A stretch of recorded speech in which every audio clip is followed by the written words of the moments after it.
Okay, so today what I want to do is to look at this Tibetan translation of this Dharma mantra that all of you have heard or have seen at some point, I guess.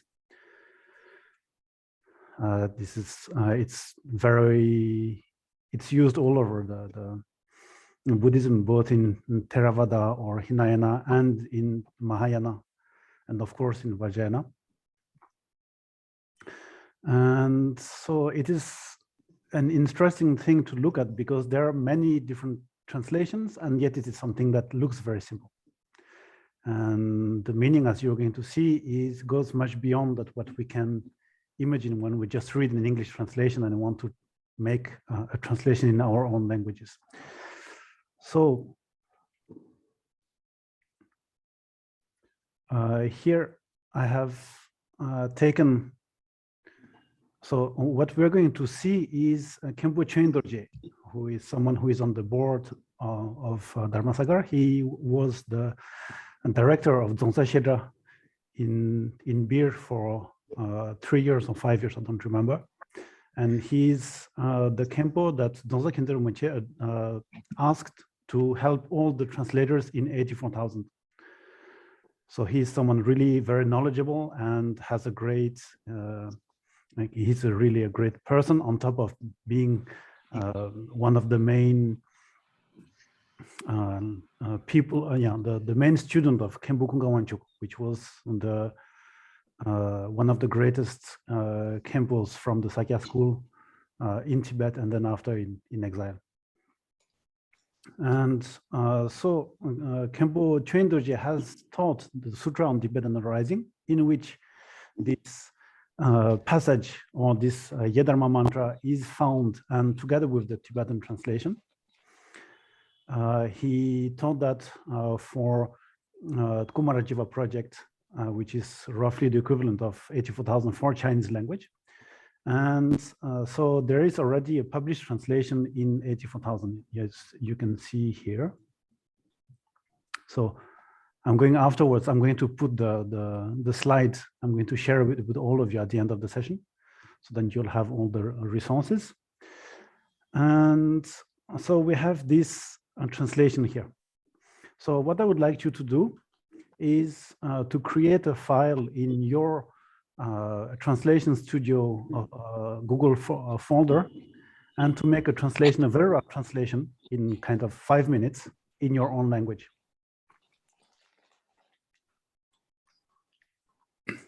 And if you have any question that arises, don't hesitate to ask me during the time.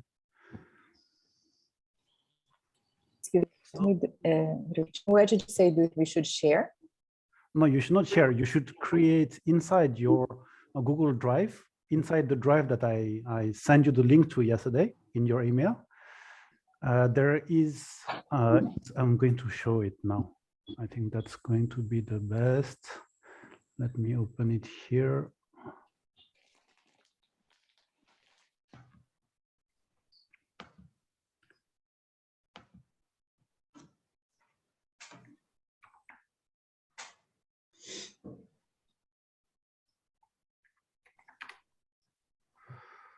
So here you have, this is the drive that I sent to you, the link, and you find your own languages, maybe Spanish, for example, for the Spanish speakers, and then you have a folder that is your own.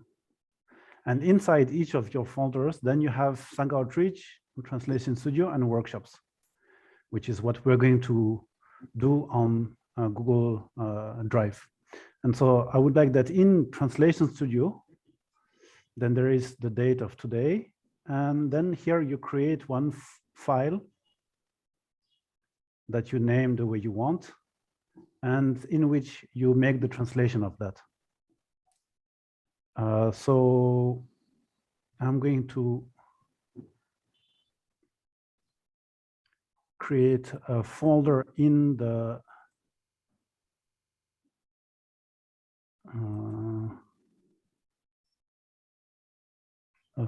I'm going to send you what I want you to translate here in one document that you will find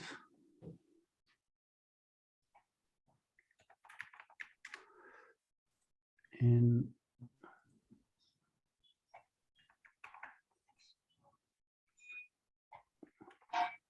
so I'm coming back here. You see that outside of the languages you have translation studio material. You go inside it, essence of interdependence, and then you have the file where you can find the original here. And you take that and you just translate it. Yeah. In one file of your own,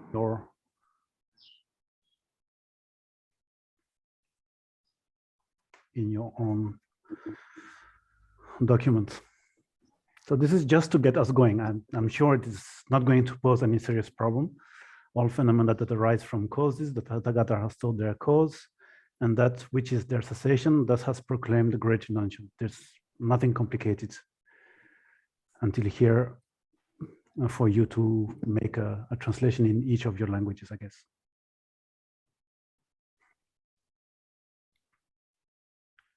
Should we try to do it from Tibetan or from the English? From the English, from the English. Oh, okay.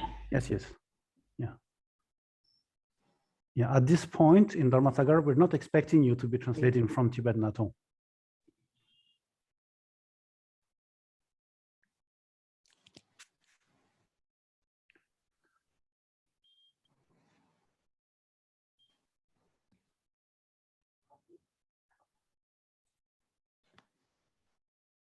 And of course, if you're able, but this will be each of you, if you're able to kind of check with the Tibetan and add it, it's fine, but it's completely extra, and this is not what is required at this moment. Here, we just want to work from the English, because that's what most of you have been doing until now for your sanghas, right? Translating from English into your languages.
Sorry, Druptina, I was Yes. looking for the sutra in the 84,000, and I missed Yes. which folder should we create the document in. So it's yeah. Okay, so let me show you again.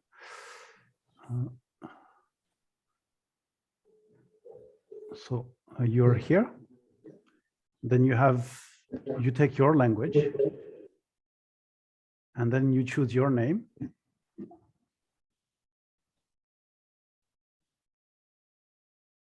And then you have a translation studio. And then you have the date. This structure should already be there in your folder. And then inside it, then you should create a file in which you put your translation of these 4 lines. Okay, thank you. Yeah.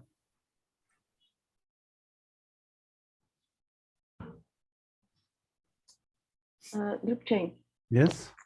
I don't think I have this this structure in my Google Drive. I have.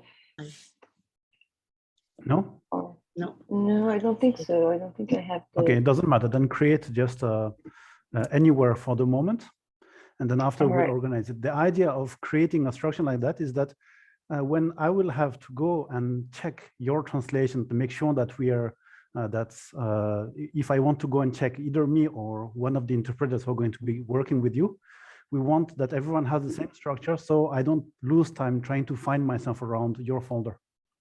Okay. That's just the idea. But for now, it's fine. You can put just create one document somewhere, and then write your translation inside it.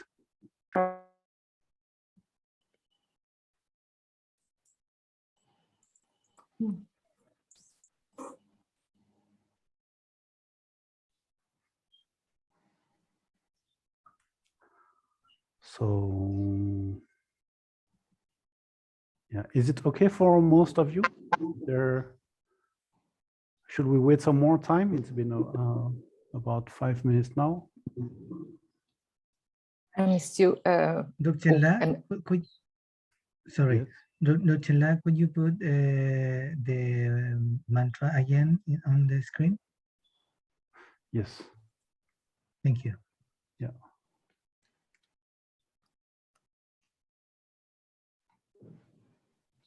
Someone else was asking something. I don't see the. I was just because Yes. I opened the Google Drive Yes. and I see here the folders. Yeah. Okay, but I just sorry for my ignorance. Just No. should like write my translation in any file here and then upload to this drive. No, Any file on you my should work computer? within the Google Drive directly. Within. Yes. Mm. Within the drive. Just pressing the new button. Yes, exactly. New button and then document, the blue icon. Okay, let me check. Thank you. Yeah, Google Docs. Yeah. Yeah, the advantage of working with online directly with that is that whenever someone needs to come and help you or say something about or have a look, then everything is already online, accessible to everyone. We don't have to lose time uploading things and then seeing, and so it makes the collaboration very easy, very smooth. That's the idea. Dr. I just had it, I had opened my Word, so I made it outside and just uploaded it. You want me just to Okay, copy no. and it's okay? Okay. Yeah, for today it's fine. For right now, I won't be looking at each of you. We won't have time during the session. But then when we're going to work on things, then it's good that after that, I have access to what you have worked on, so I can put comments and have a look at it with you or things like that directly without having to share the screens. Yeah. Okay, so let's assume that everyone is okay with that.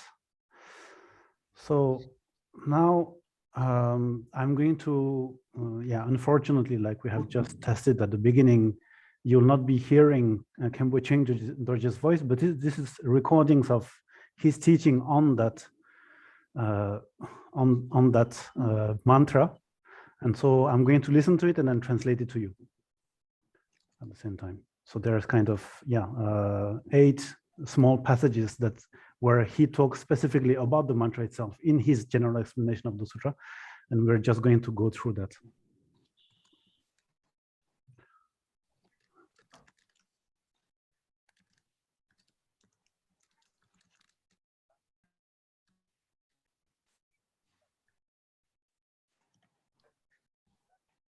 We are not hearing.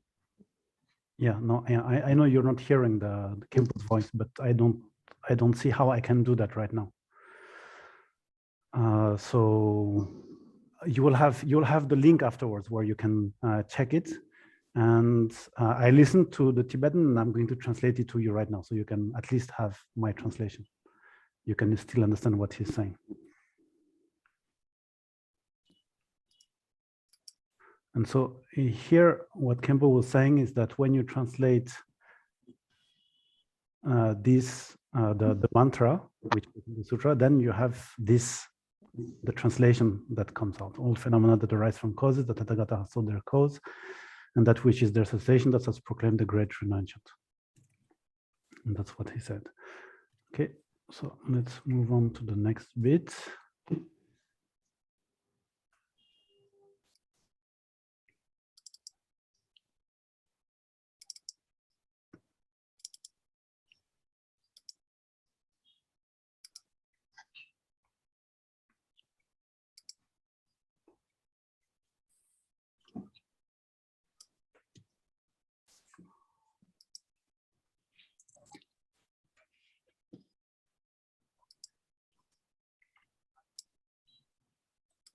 And so here Kimbo is saying that even though this mantra is just about 35 syllables in Sanskrit, not in the Tibetan translation, but in Sanskrit, so even though it seems something that is very small and very short, it is actually condensing all the meaning of all the sutras that the Buddha has ever taught.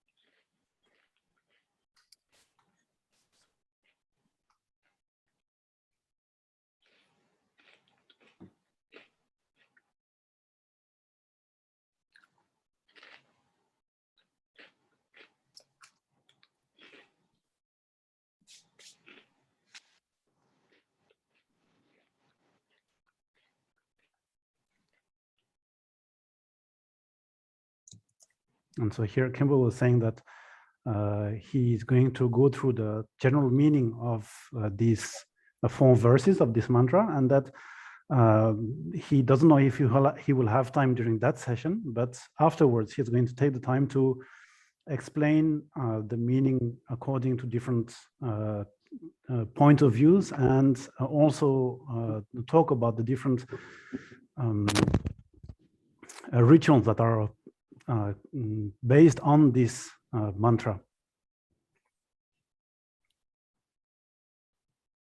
Okay, so then we have these 5 things about the general explanation that the Kempo gave.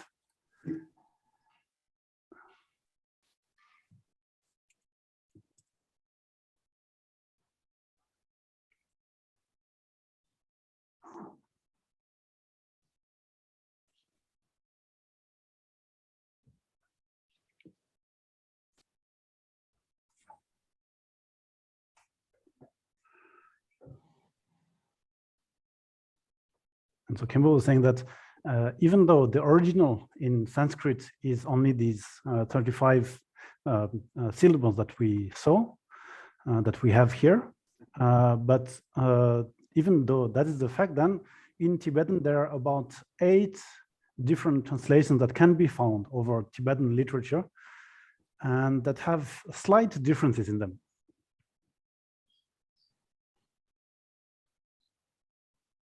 Okay, so even for this one mantra, Kimbo is saying that there's so many translations.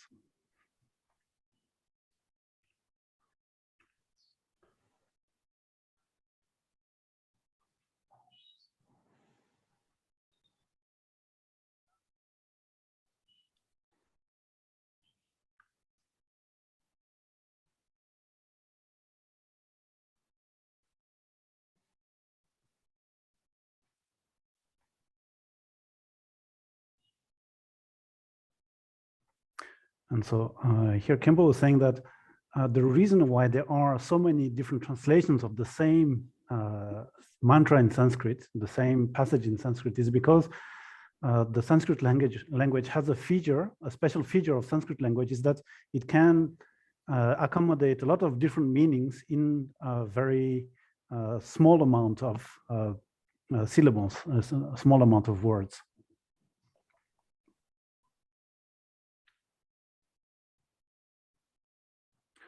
And that within these 4 verses, there are 4 noble truths that are the basis of the practice of the Shravakayana, so the vehicle of the hearers.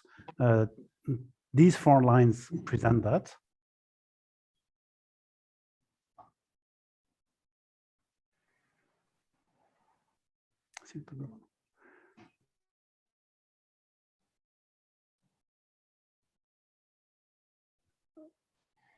Okay, and yeah, so now here on this one.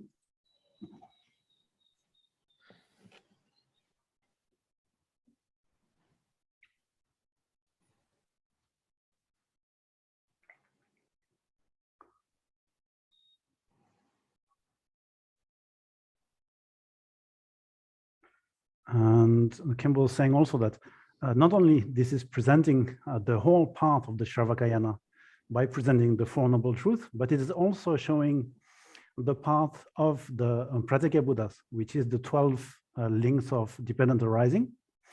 And this in both orders.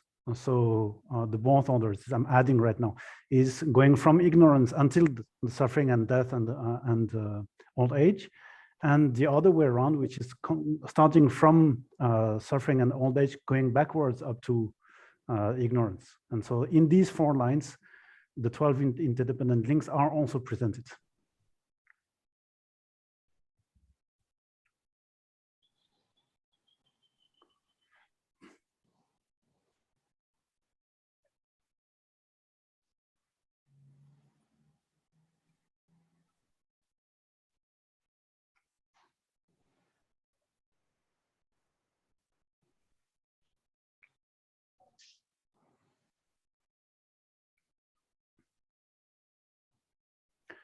And then Kempo says that not on top of that, these 4 verses, so this mantra also presents the specific vision of the Mahayana, according to a quote that he had made previously in the session from Chandrakirti and from another author.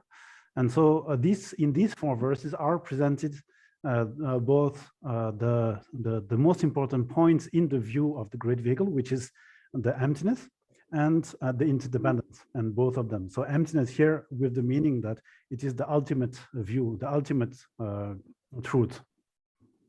And so these 4 verses also present that.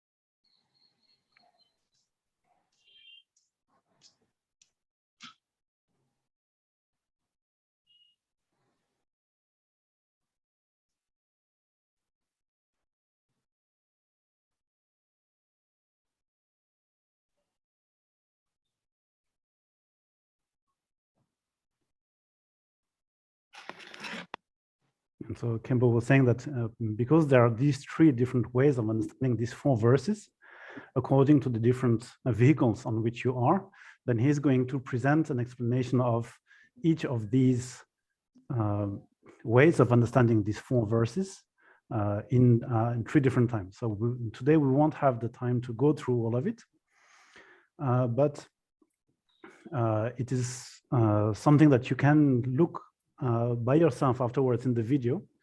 So I was listening to the part of the video which was translated into a Chinese for the Kumarajiva people, but together with that, I translated in English so that my video was there also so there is a version of these teachings with English, and so I'm going to send the link to you to that so that you can hear how these 4 verses are to be understood according to the Shravakayana, then the Pratyeka Buddhayana, and the Bodhisattvayana. And so, yes.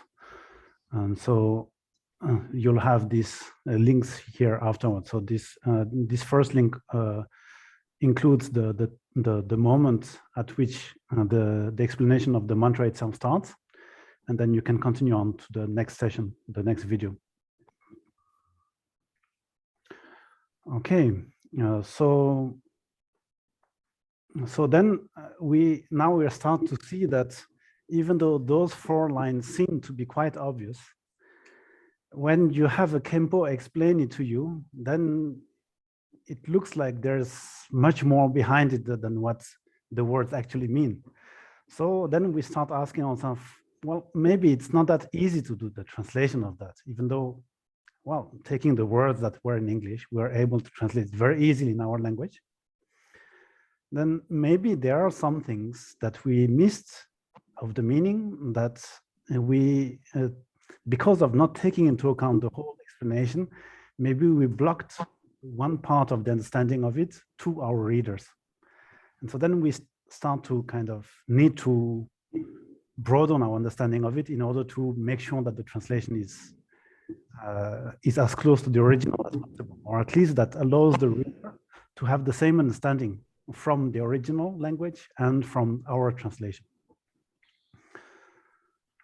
And so here are the 8 different translations that Khenpo Cheng Dorje found and searched all around the Kangyur, the Tengyur, and Tibetan literature. And so, yes, and so there is the one here that is this version, the first one, is the one that is taken from the Sutra of Dependent Arising itself.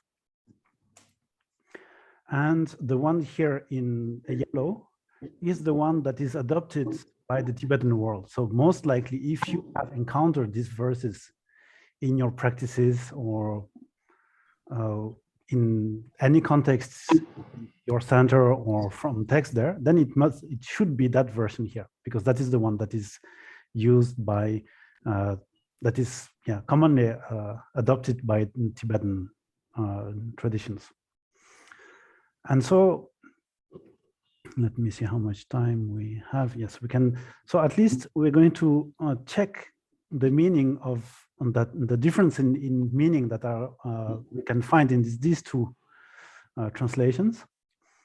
And so you see here that the beginning is Chö Gang Gyujung. And so we have here Chö Nam Tamje Gyulejung. So Chö Gang Gyujung means every phenomena that, so any phenomena, Gang is any phenomena that arises from causes, any phenomena that arises from causes. And here we have Chönam Tamje Gyulejung. We have a sentence of its own, actually, that is all phenomena, Nam Tamje is the plural, all phenomena, all of the phenomena arise from causes. And so it looks like, from looking at the Tibetan sentence structure here, that this is an independent sentence. But here, on top of here, in this first version, you see that it ends with ki, which means of something. So it's like, I don't know, the translation of this person. So once you have of, you cannot make the end of a sentence. It links, there must be something that goes together with it. So here in this translation, so most probably, it is the phenomena that are produced by causes. So the causes of the phenomena that are produced by causes. So this of makes it impossible to make it to end a sentence here. And so this is why we have the phenomena that are produced by causes that Tathagata has taught. And here in this translation, the entirety of all phenomena that are produced by causes, then we have a full stop. And then here, Gyudang Dego Gangyinbang, so Gyulejung, Gyude Deshin Shebe songs. And Gyudang Dego Gangyinbang. Yeah, so we see that here this version says that it is the cause and their cessation, whatever is the cause and their cessation, the Tathagata has taught. And here the choice of the translator has been different, because he said the causes of all phenomena that arise from causes are taught by the Tathagata, and then only afterwards we're starting to talk about the cessation. And so it says here, and whatever the cessation of that may be, is what the great Rinpoche has taught. So the cessation from the causes is what the great Rinpoche has proclaimed. And then here in this version, it is all together. So the phenomena that are produced by causes, Tathagata has taught, the cessation of their causes and their cessation, thus has proclaimed the great Rinpoche. So yeah, even in this rendering, it's not so clear as what I just told from reading the Tibetan. So even in the Tibetan, there are these kind of differences that we find. And of course, when we try to render those differences into English, then we end up with different things also. So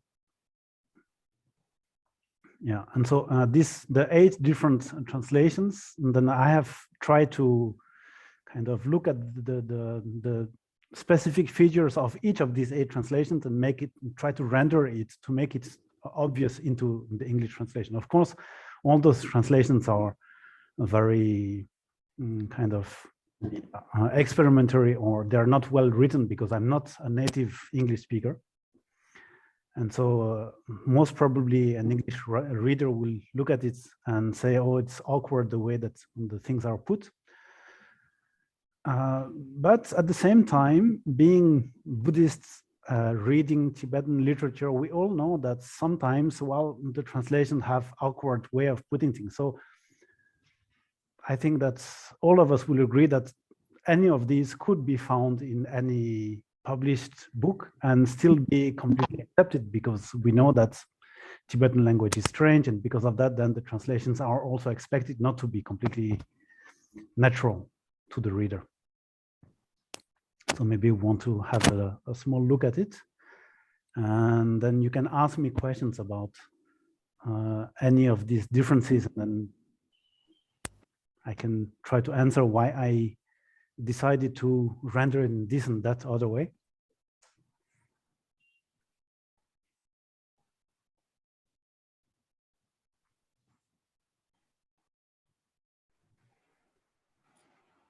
So here again, my point is that there is no one good translation. There are a lot of different translation choices that are going to be taken by the translator, and the translator should be able to answer to why he made such and such choices, but it is always going to be subjective in some way. There is going to be at least the basic understanding that needs to be there, but on top of that, then there's a world of possibilities that offers to the translators, and there are going to be choices that can be discussed and can be changed in many different ways. So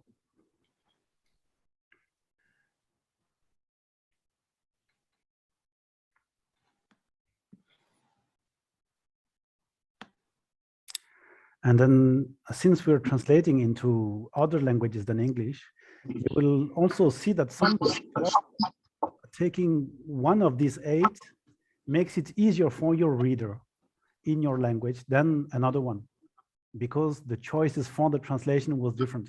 And so this is also something that we should see.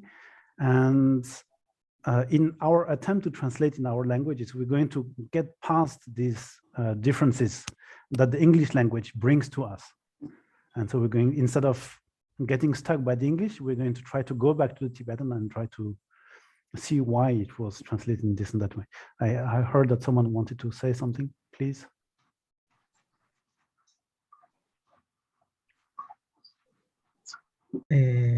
Tuchela, I have, a question in this case. Yes. That is related with how you build a criteria to use some word or some synonym. Because, for example, in this case, the translation for this mantra is, for example, in English, dependent origination. Yes. Okay. But in Spanish, the origination word doesn't exist. Yes. In that case, we have to change it for other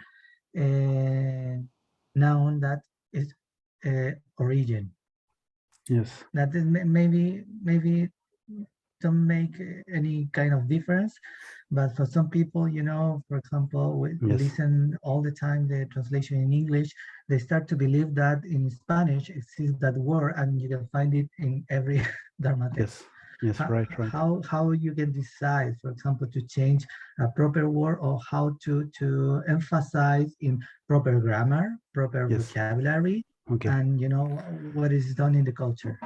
Yeah, so let's take, this is a great example, because tendrel is a word that is, I think here it's question, there are 2 things that we need to take care about. And as you see here, what I wanted to show is that I have put in the title the essence of interdependence for tendrel. And then we see here that the choice of 84,000 was dependent arising. which is even in English, you find these two alternative ways of translating tendrel in Tibetan. So now let's look at the word themselves, tendrel. Ten, ten means to be based on something or to rely on something. And drel is to be linked to something. And this refers to the two different ways that phenomena can be part of dependent arising or interdependence. Some phenomena are, for example, a mother and her child have a relation of being the cause and the result. Or let's say fire and smoke. These two phenomena are linked with one another, being having the link of being cause and result. So this is one kind of relation that is included within the general understanding of tendrel or interdependence. And so this is shown with the word drel.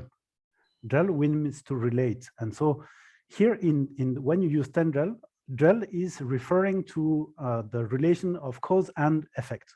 So that is one thing.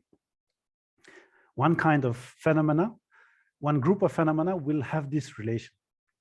But it is, all phenomena are not limited to things that are kind of the cause of each other. There are other kinds of relations between phenomena, and those other relations are depending on each other. Then, so to be the support of each other, rely on each other, not necessarily with the relation of cause and effect.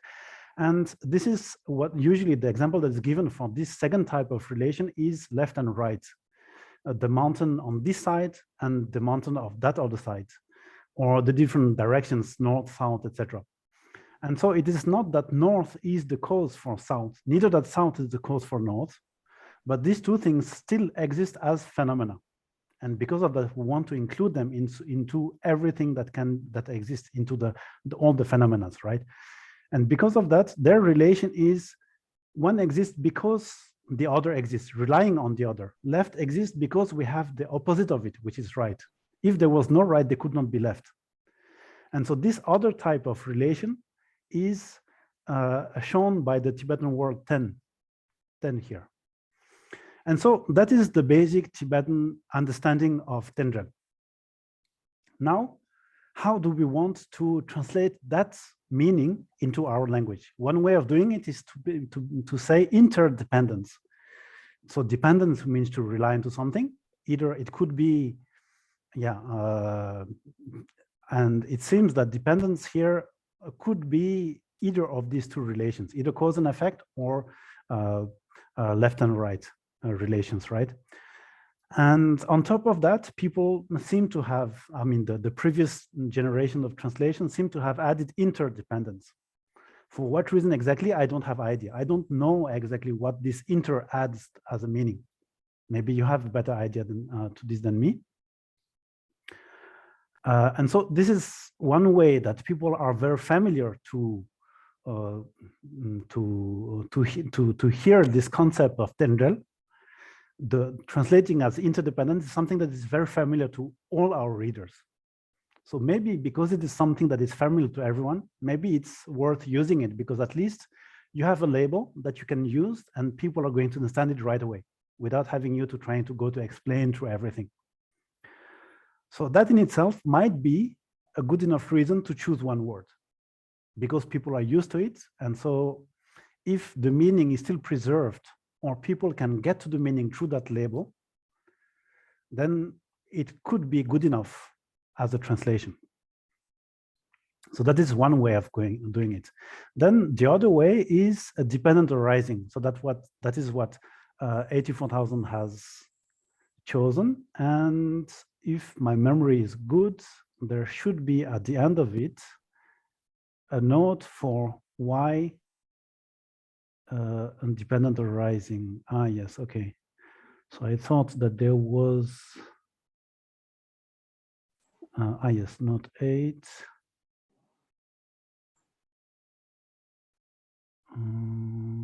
Okay, no, not here. No, not here either. So they don't. Yes, no. So we don't have in their notes. I thought that there was an explanation for why they chose that word specifically over some other, but no. But here again, it is trying to bring the understanding of those two relations that are applied and that kind of bring together all phenomena that we can find in our world, in the universe, into one single word that can be given to our readers. And so dependent arising, meaning that something arises, something exists, by depending on something else, either by being the cause and the result, or either by relying like left and right. So this rendering of tendril is ambiguous. It doesn't give you the idea that we are talking about two different kinds of relations that the Tibetan has. And so this is, I don't know if it's good or bad. I cannot really say if it's a good translation or bad translation, or if we should stick to it or not, but it is another choice of translation. And as long as the readers are able to get back to the meaning of tendril in Tibetan, then I think that's good enough. So now coming to your question, how to do it in Spanish because interdependence doesn't exist or something like that, then I think that as translators, we should try to look at the meaning of the text in Tibetan, of the word in Tibetan, and try to see what is going to be the closest that we can do in our languages, while being kind to our readers, meaning that we should try not to lose them. We should not make a translation that is so innovative, so different from anything else, then they don't know what it is we are talking about. It might be the most exact translation, but if our readers don't understand it, then the whole purpose or the whole point of having a translation is defeated because they don't understand what we're saying. They don't have access to the meaning that we're trying to convey. So yes, in short, I don't have an answer for you for how to translate it. But once you have the meaning in Tibetan and you know what meaning should be conveyed, then you should try to come up with the solution that is the most elegant or the best possible in this context. Yeah. And actually, a translator's work is always that. It's always dealing with ambiguities and trying to convey the meaning of what is not in our target language in the best way possible without trying not to lose our readers while doing that.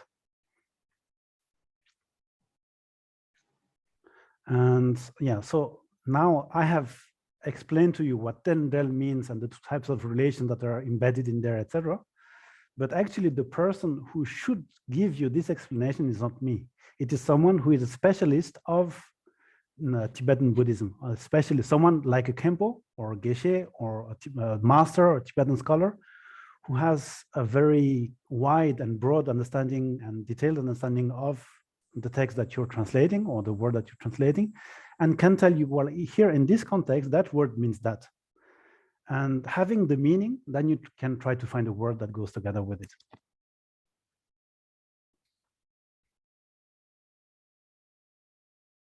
Any other questions? And just out of curiosity, is always Pratitya Samutpada, is it always translated as tendril, or when we speak about the philosophical term, there are other translations? No, this is thanks to the dictatorship of the Tibetan kings of the past. In Tibetan, the king has imposed in a law that words are translated in a certain way, and if translators don't comply with it, then either the book are burned or they have their hands cut, or I don't remember what kind of things that happened to them. But yeah, it was because of having such a kind of centralized power, then the translations in Tibetan are very homogeneous. So whenever you have this idea of interdependence, like Pratitya in Sanskrit, then it should be translated as tendril. Yeah. And so obviously we cannot have that in our languages, in Spanish, Portuguese, English, etc., which is why we end up with so many different renderings, which are each time an attempt by the translator to make it in the clearest or the more precise way in this specific context. And well, this is all subjective. There is no one good answer. And as long as the meaning of the passage or of the texts passes on to the reader, for me, things are fine.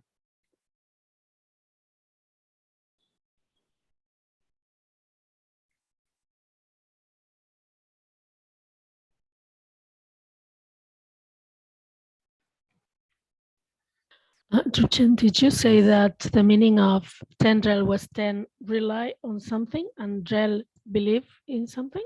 Not Was believe. Oh, Drel I is hear well. to be the two types of relations. The first relation is like left and right. So there's no cause and effect relation. It's just depending on one on another. So this is one kind of relation that a compounded phenomena can have.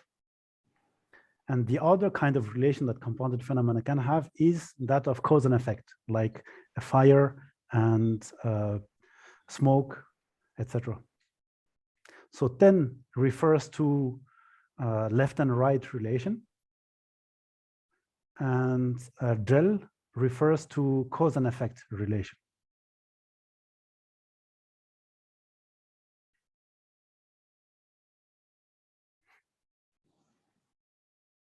Thank you. Yeah. And so as you see, for example, in the 84,000 rendering, dependent arising, an effort has been made to make it so that there's not so much jargon for the reader. Dependent arising, both words don't seem on their own, they don't seem to be something very complicated, very philosophical, very intellectual. Interdependence already seems to be some kind of unusual word in normal English language. You don't find it in the language of normal people. And so it's already becoming a jargon of Buddhism, but dependent arising seems to be something that is more accessible to people. And this goes together with the guidelines that they have set for themselves, which is to cater to both the general reader and to the scholar practitioner, as they call it, someone who is knowledgeable about Buddhism and is also a practitioner. So that's why they chose to put dependent arising. But by making that choice, they kind of obscure the fact that tendrel includes both of these relations.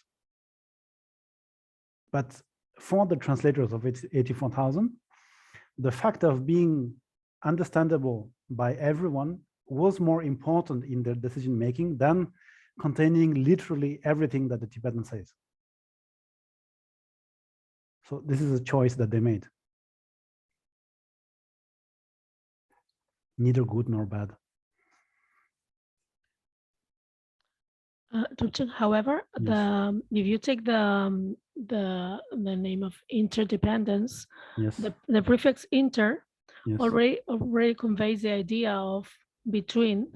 Yes. And for us in our languages, I mean Spanish and so on, even though you might be very new to Buddhism, you can see what they mean, you know, by that. And yes.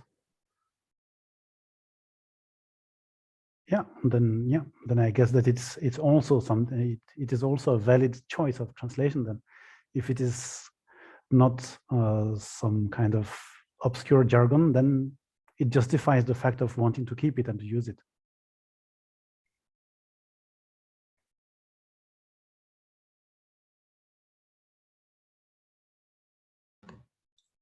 I have a question. Yes. This is particular. It's Sadharani, right? This verse. Yes.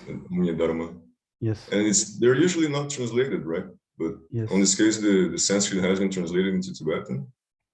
I don't know if the original Sanskrit they have an explanation or. Yes, there is an explanation of the original Sanskrit that we find in the Indian commentarial literature that we're going to see just later on in this session. One commentary by Nagarjuna. But something that is interesting that you will see here is that, so if we look at the Tibetan, you see here that we have the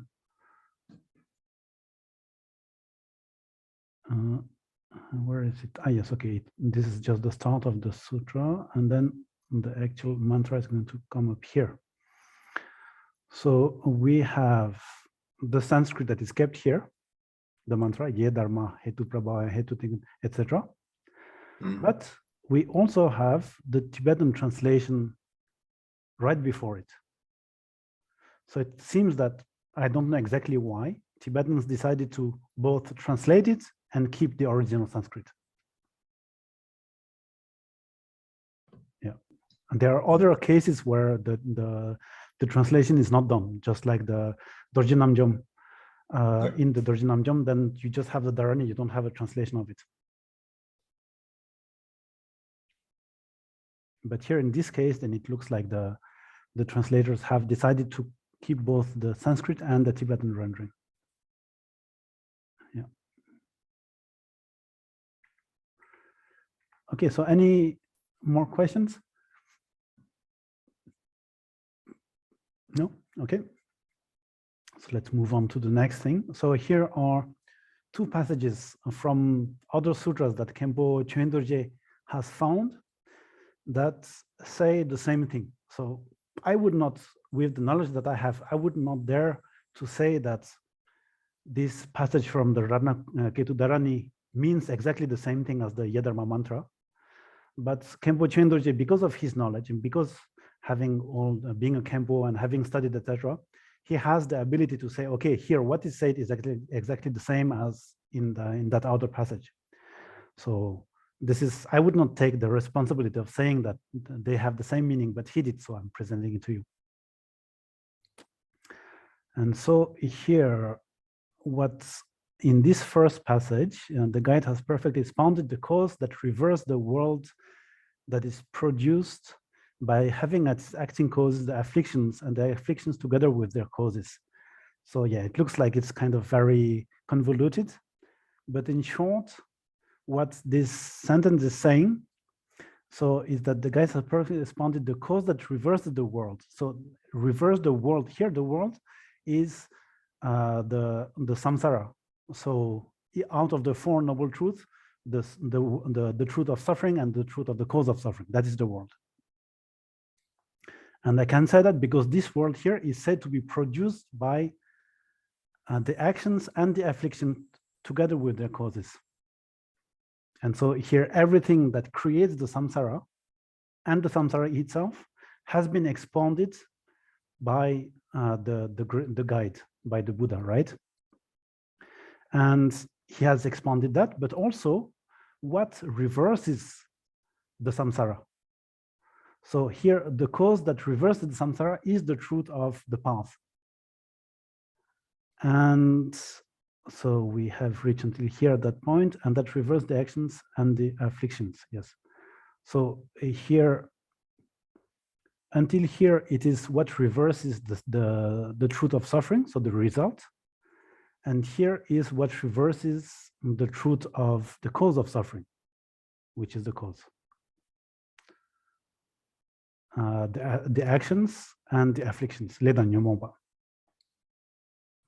And so here now we reach the fourth noble truth, which is the supreme liberation, and yeah, the cessation of suffering, this liberation, where suffering of birth, aging, and declining cannot sustain, cannot continue to exist, has been known from within and proclaimed by the leader of the assembly of orators. So this is another way of referring to the Buddha himself. And so here we can see that I've just gone through these verses using the Four Noble Truths. And so what Khenpo Chöndorje was saying is that here, when we talk the entirety of the phenomena that are produced by causes, so the entirety of phenomena here, this refers to the phenomena themselves, to the samsara, the truth of suffering, that are produced by causes. The causes here is the truth of the cause of suffering. And the Tathagata has taught their causes. So he explained the cause of suffering and the cessation of these causes. The cessation of these causes is the fourth noble truth, which is the cessation of the suffering. And Khenpo Chendoji, in one of the in his explanation, he said that the fourth noble truth, which is the path, is not directly presented, but is indirectly understood. It should be inferred from these four verses, and that's how the four noble truths are presented. And so once we see that, then here, because the four noble truths are also presented in this verses, then we can say that the meaning is the same.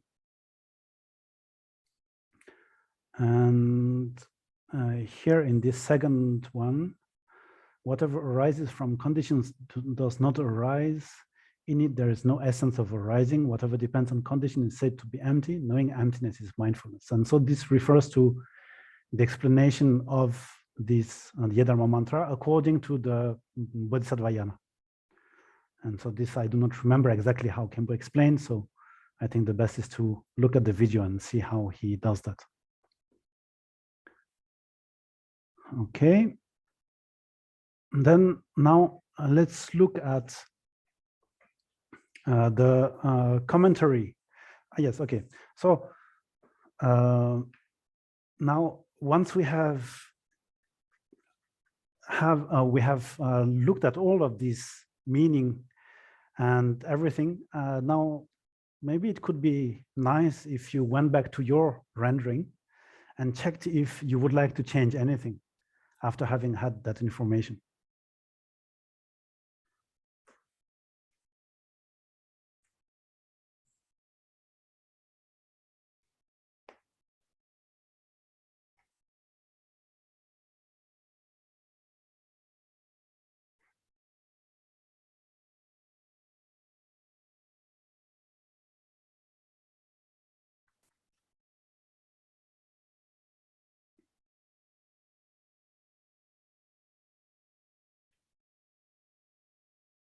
And of course, if you have questions, don't hesitate, or comments or anything.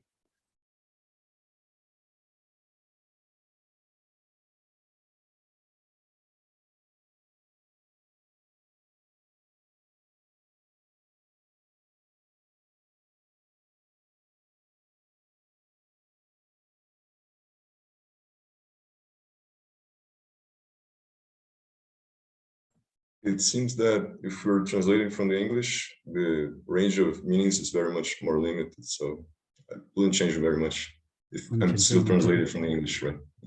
Yeah. Yeah, but if now, if you want to go beyond the English rendering and kind of try to, yeah, I mean, here what I'm proposing is to check whether your translation is accommodating all the meaning that we have seen until now or not. If the reader can, of course, the reader is not going to be able to guess all of that, okay, which is the very reason why we have these commentaries from great scholars. Because unless we are a great scholar, we cannot guess everything that is implied by very simple sentences like that. But at least try to make it possible for an informed reader to get to this implied meaning, to not block any way that would lead the reader to understand what the Tibetan leaves open. I have a question about the order that I think comes up pretty often, where if we had to translate verse by verse, we end up with some grammatical structures that are a bit strange in Latin languages. Yeah. So how is it?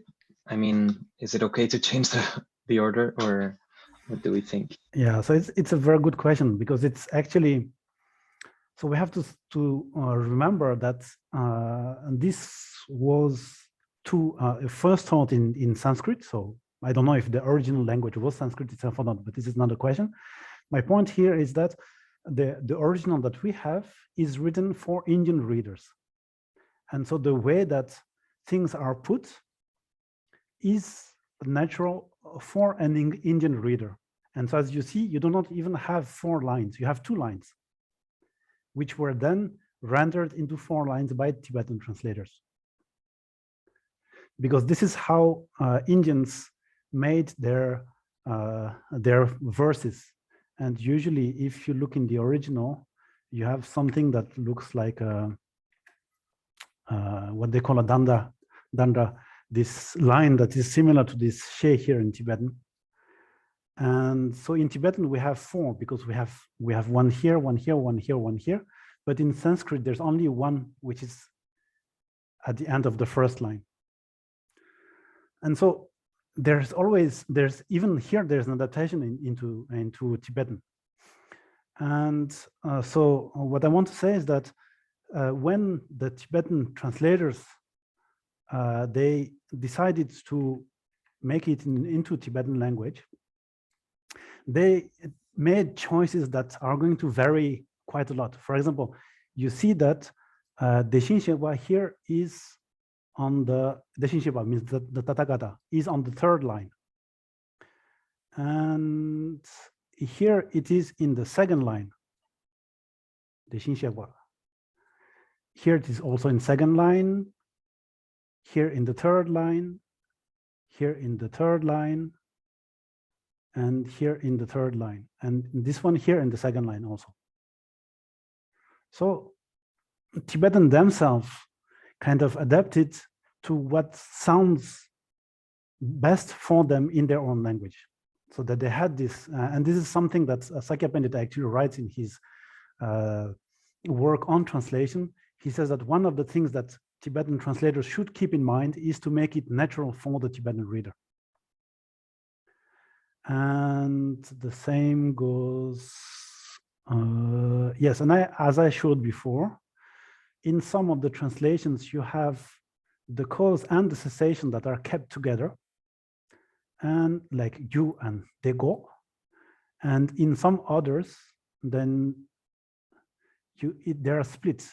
In this one, it is you, the causes is in the 2nd line, and Gopa is in the 3rd line after a sentence. And yeah, and then, yeah, so there are kind of different choices. Even in Tibetan, they decided to make it, they had to make different choices based on their understanding and what sounded natural in Tibetan. So I think the best for us is also to do something like that, to see in our languages what sounds best, what is the most natural for us as speakers of our language. And so, of course, the objective of a translation is to render, to kind of have more or less the same effect on the reader as the original language or the original text had. And so if the original Tibetan version seems natural in the order that they presented the different parts of the reasoning of the point that they're making, if it was natural for a Tibetan, it should also be natural for a Spanish reader or Portuguese reader. And if keeping the same order as the Tibetan means that we are putting emphasis on some part of the sentence, while Tibetan does not put emphasis on that, then we should also try to make it in order that does not put in emphasis. So, yeah, in short, I think it is even good to, when the order of the Tibetan brings confusion, it's good to change it into something that sounds natural.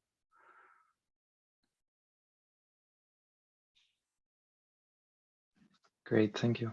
Yeah, but here again, this is just my take. For example, there are other translators and other teachers who want to say, I want that each line of the verse has the exact translation of it right under. I do not want the verses to be scrambled. So this is another choice, which is also valid in a different context. But I think this is, yeah, and so my way of navigating between the different choices is to say, well, first I need to know what is the closest in terms of the of how it reads to the Tibetan original. And that is my default choice. So if it sounded completely natural in Tibetan, my default translation choice would be to make it in the same way. So if that implies changing the order, I would do it. And then if I have some other kind of constraints that are given to me, then I'm going to follow them, of course.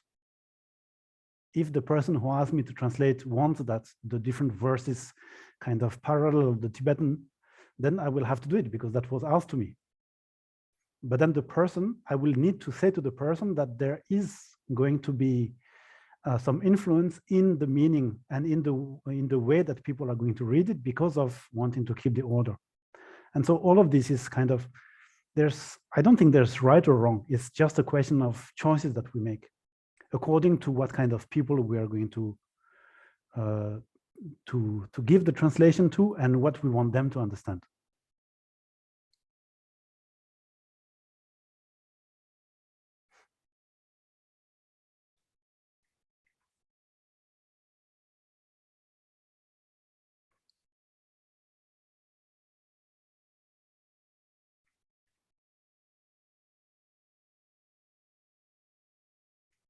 I know I'm not making things easier by always kind of saying, yes, maybe, but at the same time,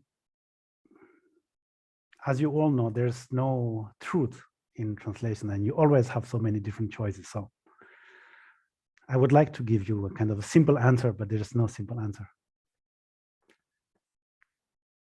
which kind of justifies the fact that we have to spend 5 years studying or more than that, 5 years just to get going. And then after have a lifelong experience to produce good translations.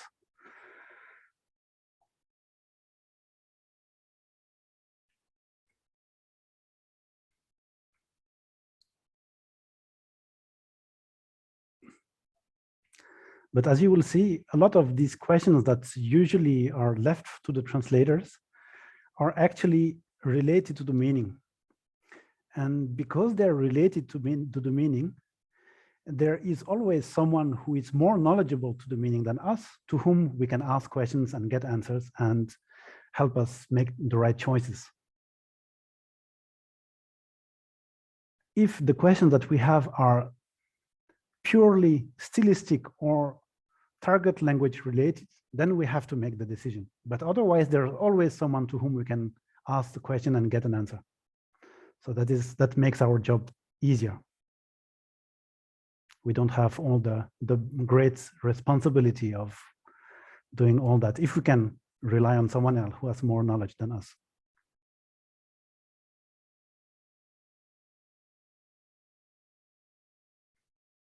Okay, so then now that we have seen that and reread our translation based on this understanding, then let's look at what Nagarjuna has to say about the meaning of that mantra, of the Dharma mantra.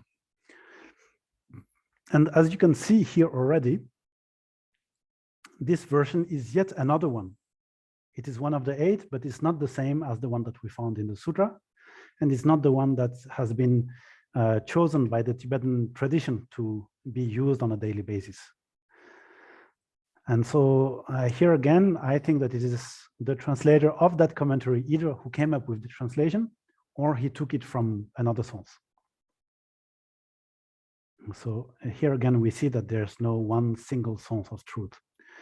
And so, yes, so the whole of the phenomena that are produced by causes, the Tathagata himself has taught, the cessation of their causes and their cessation, he who proclaims them is the great renunciant. And so this here, to have che here as the end is some feature that we did not comment on yet. And so this is for the last one.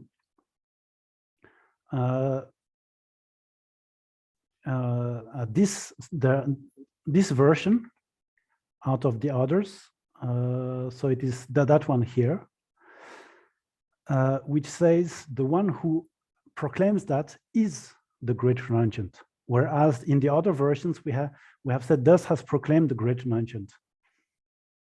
or is what the great renunciant has proclaimed. And so we do not make a statement about the great renunciant.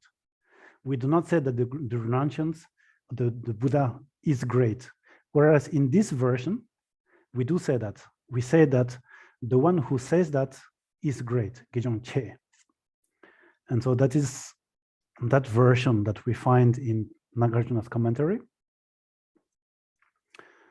And so here is what he says. So we start by saying that the phenomena that have causes, right, who are produced by causes. And so these phenomena, Chogang, and so the whole of factors should be understood to be the following 7 things.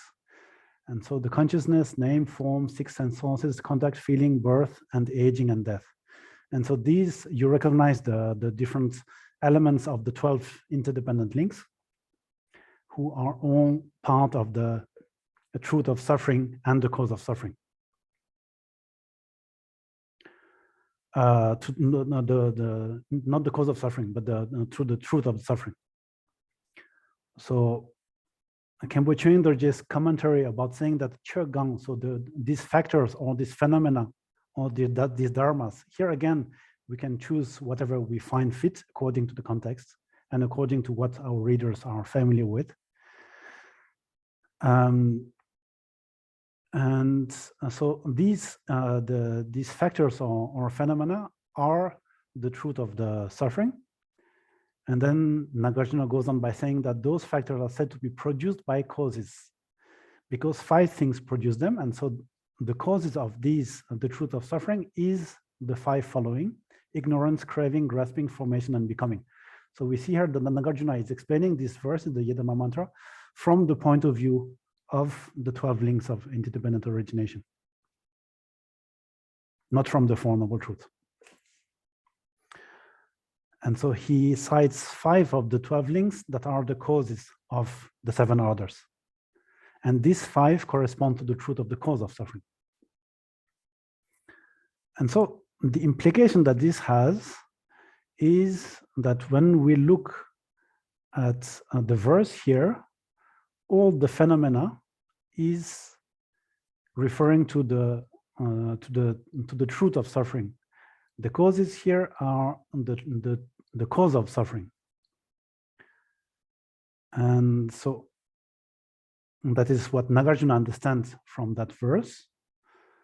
And then after Chunam, so the cessation of these 7 factors and the 5 causes is the cessation of the causes and their cessation. And so the 7 factors, yes, 7 factors is the truth of suffering, right? The first 7. So the cessation of the 7 factors is the 4th noble truth, the truth of the cessation of suffering.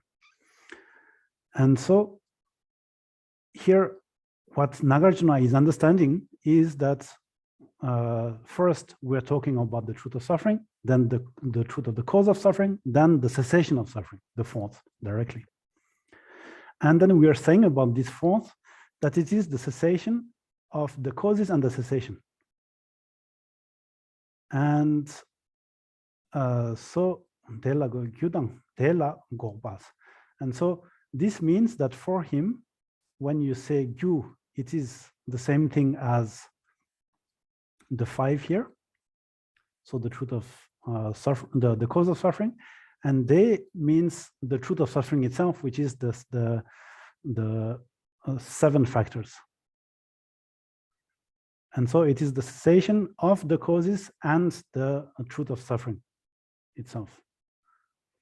And so we can see that Nagarjuna is actually talking about the truth of the cessation of suffering, because he gives a synonym to what he just said here: the complete peace, the liberation, and the transcendence of suffering. So he's indeed talking about the 4th truth. And then afterwards, he says here, the one expounding them is indicated in the 4 verses by have been taught by the Tathagata himself, which is to say that he is the one, the Buddha is the one who expounds them. And so Nagarjuna does not go to explain who is Tathagata and who is the great renunciant. He just said, well, the one who explained the truth of suffering, the truth of the cause of suffering, and the truth of cessation of suffering is the Tathagata, is the Buddha. That's what he says. And so this again brings our translation, brings in a new light in our translation, because we now know that we are talking about these three things. And because of that, then we can have different ways of rendering it. Like respecting the Tibetan order would be that one, like Orska was saying. If we want to respect the order of the verses, then we have something that sounds like the phenomena that are produced by causes, whatever is their cause and their cessation, the Tathagata has taught it, that has proclaimed the great renunciant. So it's kind of, it looks good, but at the same time, someone who just reads it for the first time will be completely lost about what actually is being said. It's like it looks very obscure, etc.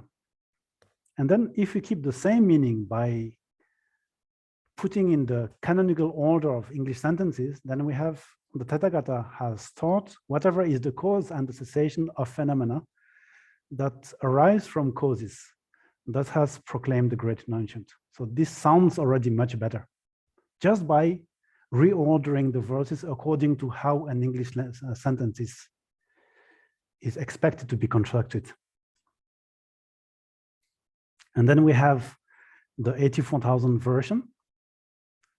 So all phenomena that arise from causes, the Tathagata has taught their cause, and that which is their cessation, that has proclaimed the great renunciant. And so we see that they made the choice of making two groups, two sentences that have distinct meaning. So the first two sentences say something, and the first two verses say something, and the second two say something else. They have a different, they say something else.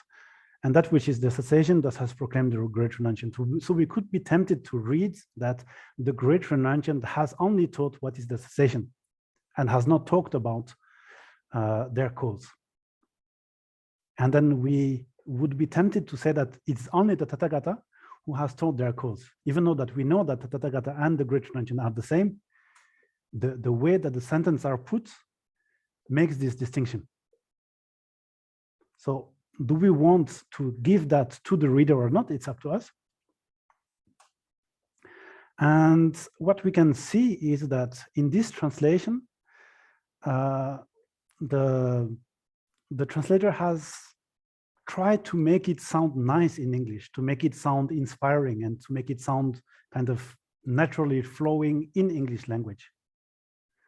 And so there has been some work on the style of the translation here.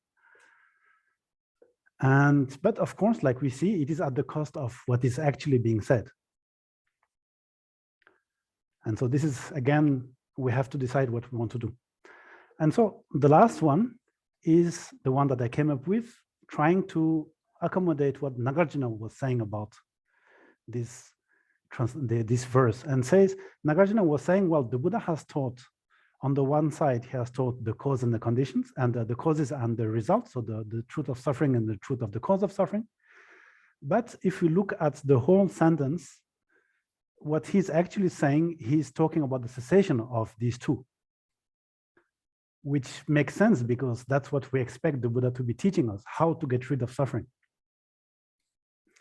And so in that rendering, then we could say that Tathagata has taught the cessation of both the causes and the phenomena that arise by causes, thus has proclaimed the great renunciant.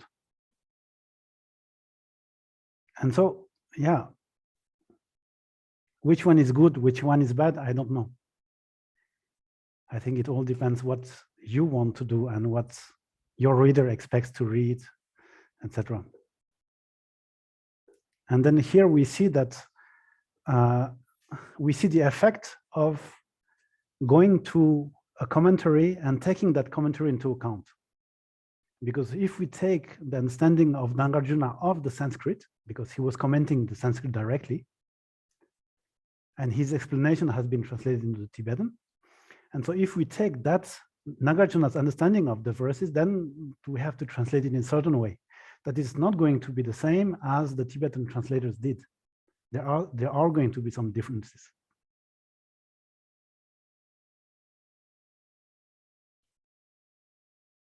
right? So now how about you going back to your translation and try to, and see if there's anything you want to modify.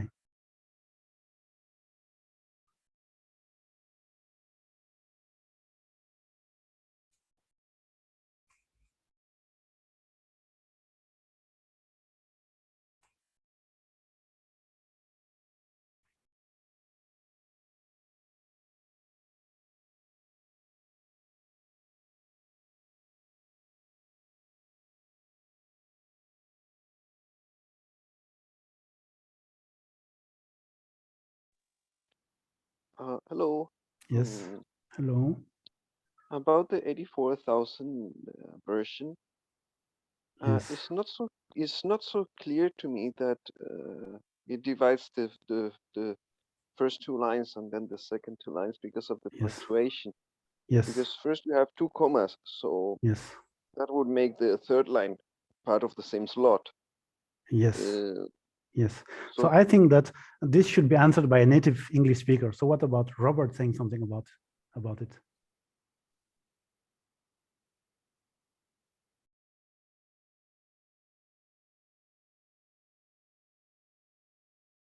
Robert is there? No. We are not hearing. Oh, sorry, I was on mute. Yeah, I agree. I think they've used the punctuation to try and make like this first group of 3 lines with the semicolon.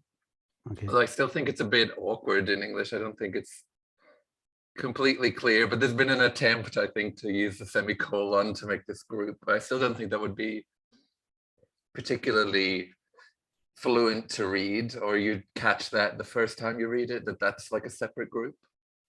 But they have tried to do that, I guess. Okay, yeah. So that's, yes. I just showed that my limitation of the English language is very well there.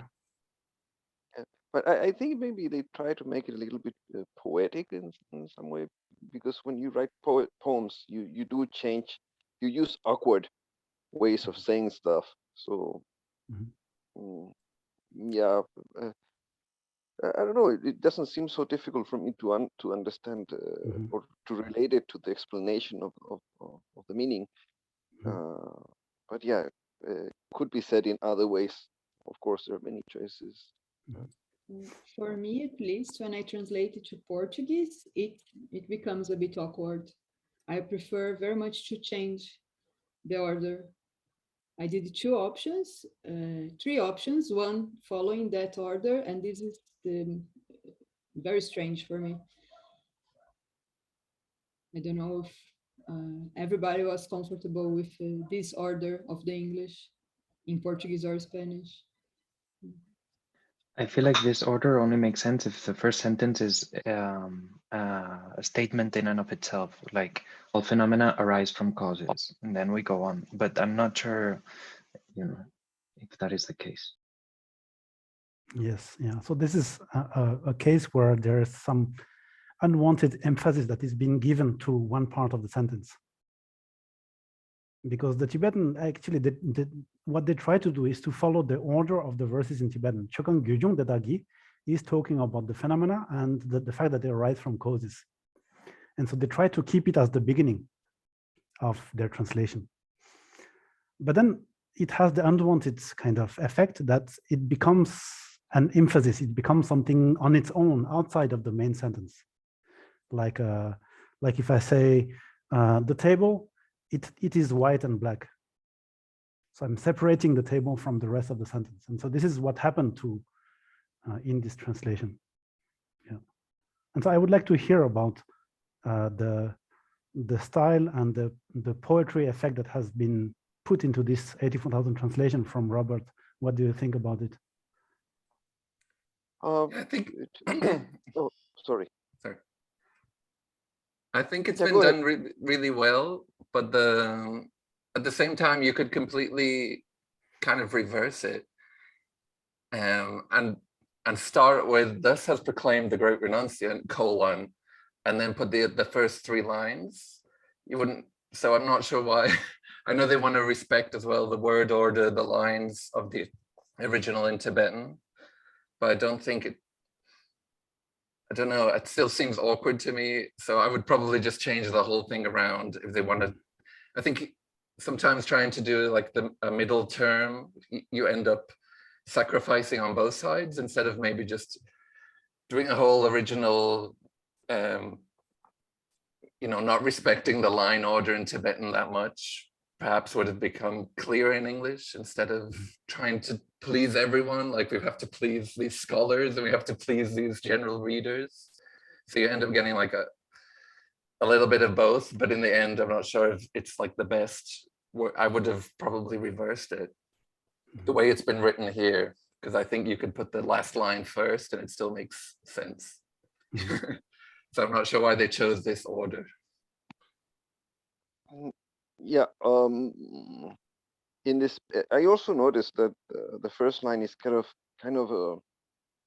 highlighted in some way and kind of not really integrated in what follows. That happens also to me in Spanish, and that I think it's what makes it sound awkward. So I added a little something like, I don't know if it works in English, also not my native language, but it did in Spanish. Of all phenomena that arises from causes, the Tathagata has taught their cause. Yes, okay. Yeah. So by putting off at the beginning of it, in order to make it sure that it's integrated with the rest. Yes. Yeah. That's a good way. But then again, we need to see actually which version of the Tibetan translation we're using, because if you're using that one, this gi here makes it impossible to split it into something else, because it's like if you're going to say, I don't know, the house of my mother.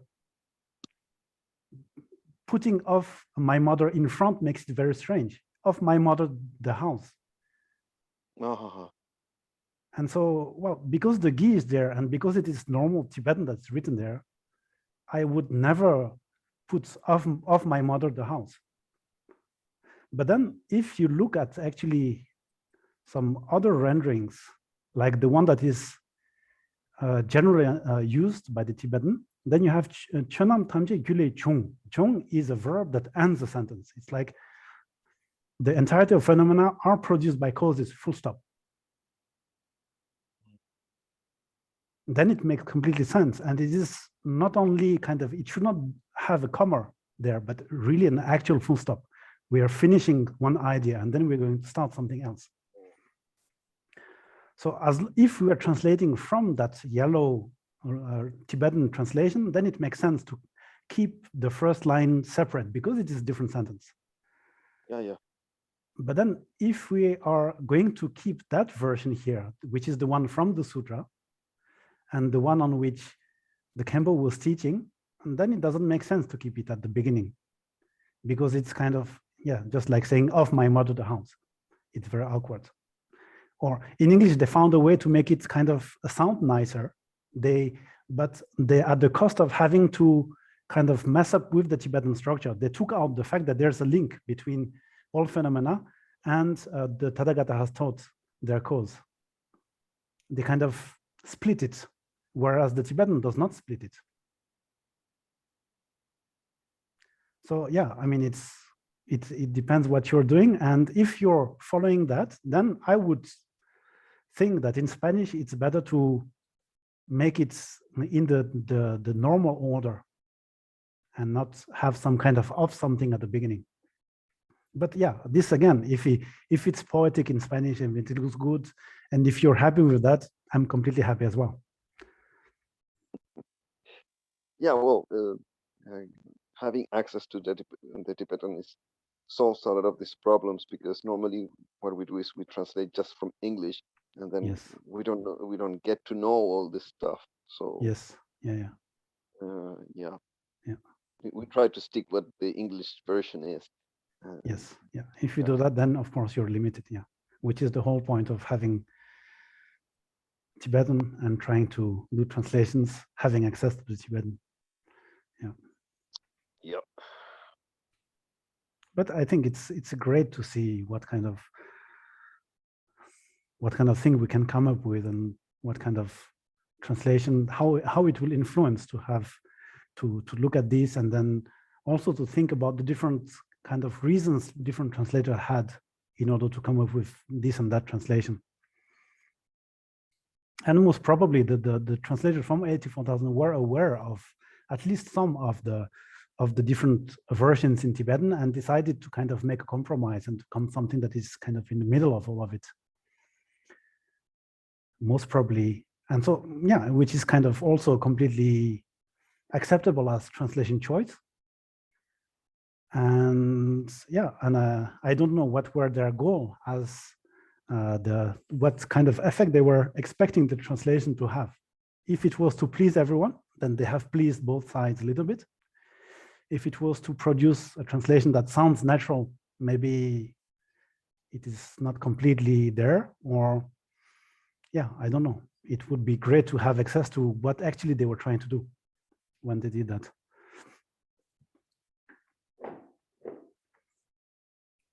When I was reading this version from 84,000, because the first line in that over Yes. there, that makes, for me, that makes the whole difference, because like all phenomena that arise from cause, it makes a question like, doesn't all phenomena arise from cause?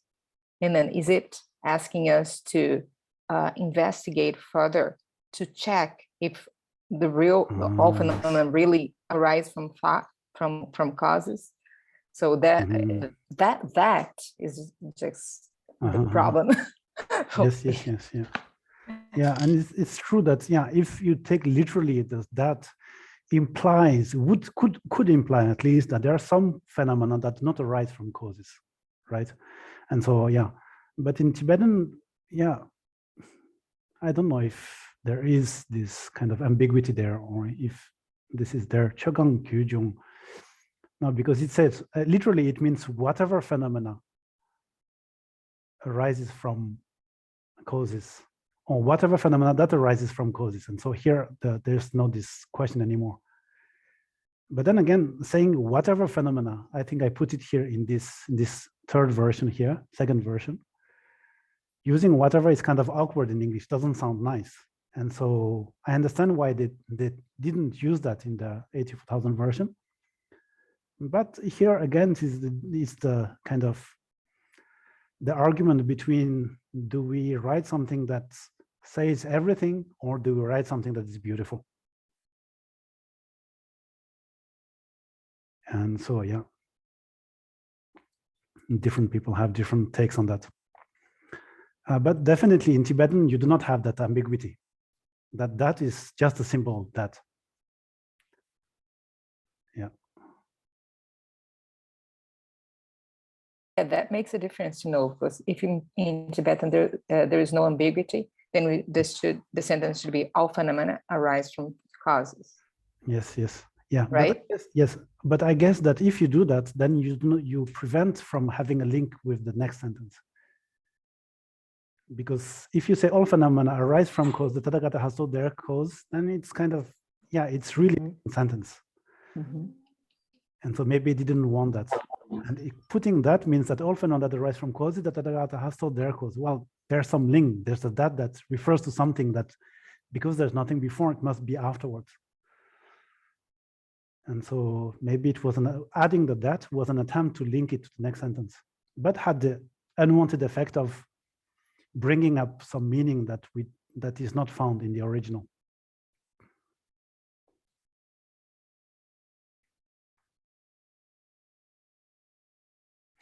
And yes, and then there's another problem also in this rendering of 84,000, which uses this exact Tibetan version, is that in English you have all phenomena. In Tibetan you have whatever phenomena. So are all phenomena and whatever phenomena exactly synonyms or not? This I'm not good enough in English to say, but the words seem to say something different. So here again, what happens in a lot of translations is that translators say, well, yeah, whether we say whatever phenomena, all phenomena, we're roughly talking about the same thing. So out of these two, I'm going to take only the one that sounds nicer, without thinking about the implications of this choice. This happens a lot. And so here, this is something that we should ask ourselves also when we're translating. Do we consider that all phenomena and whatever phenomena have the same meaning or not?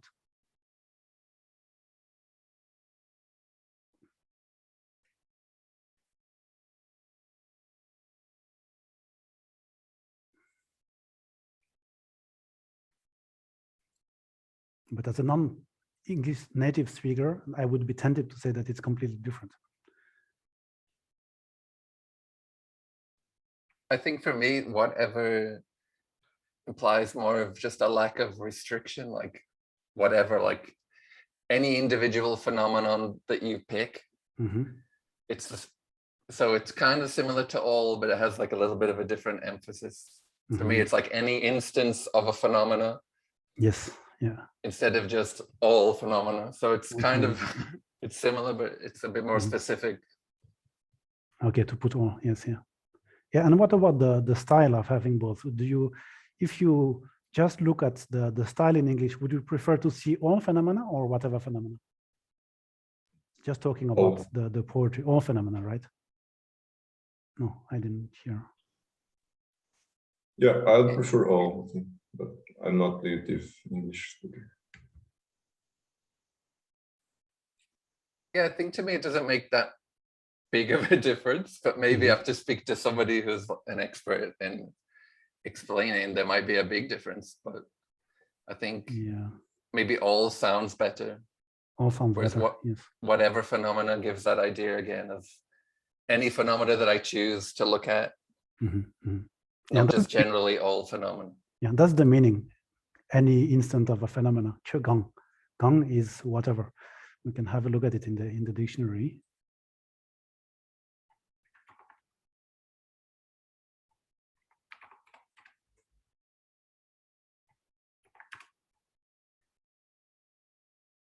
The one, someone, which, what, whatever. Yeah, relative and yeah.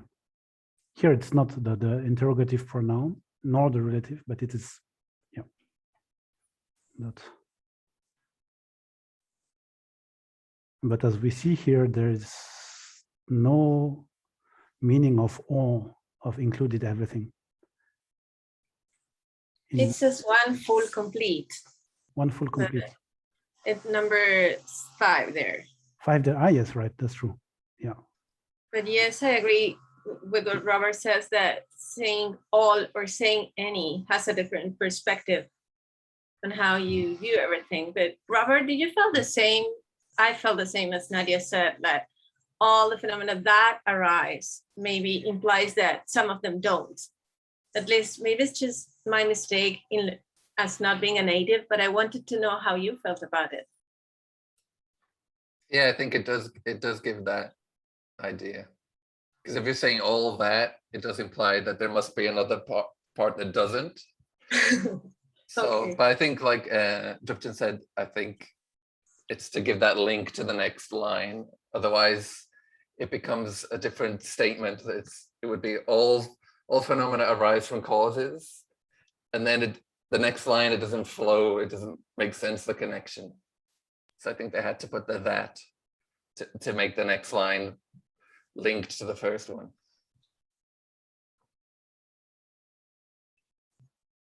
Thank you. One information, I wanted to look the Sanskrit, ye, what's the meaning? And it means this. So it would be this phenomenon that arises from causes, from the Sanskrit. Okay. So let's look in Tibetan dictionary. Is there this somewhere? That which, the one, someone. Yeah.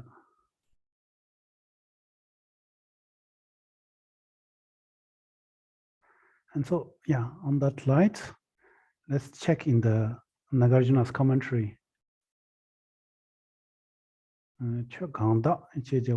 Yes, so Kanda is those, Kanda, the Da is the plural, the whole of the factors. Chaganda.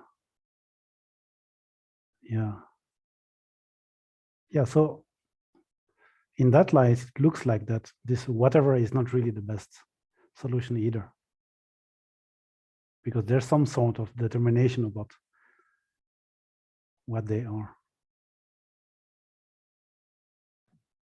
Doesn't whatever sounds a bit derogative, maybe?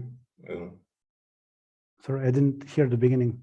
No, whatever, for me, I don't know Yes. if it's right, but sounds a bit derogative, like not so good. Yeah, it's like you don't care about what you're saying, right? Yeah. These are the kind of things that a Tibetan person trying to translate in English won't get. And obviously, my English was not good enough to perceive that and to prevent me from using whatever in there.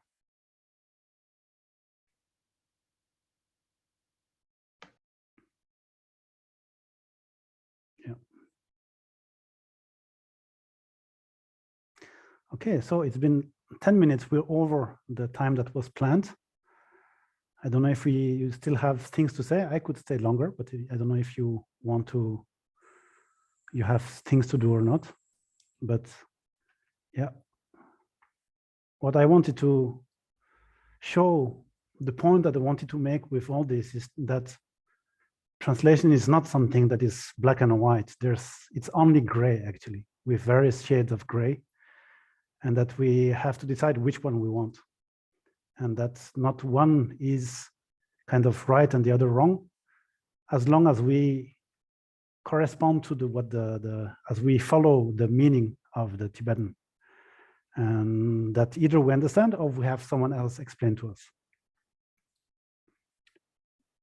Yeah, and then the other reason why I chose this Dharma mantra is because it's kind of meant to combine all the Buddha's teachings, and so it's a good start for the first session.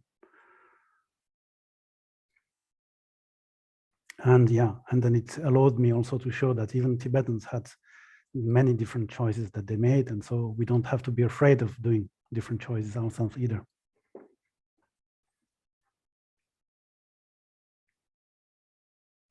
Okay.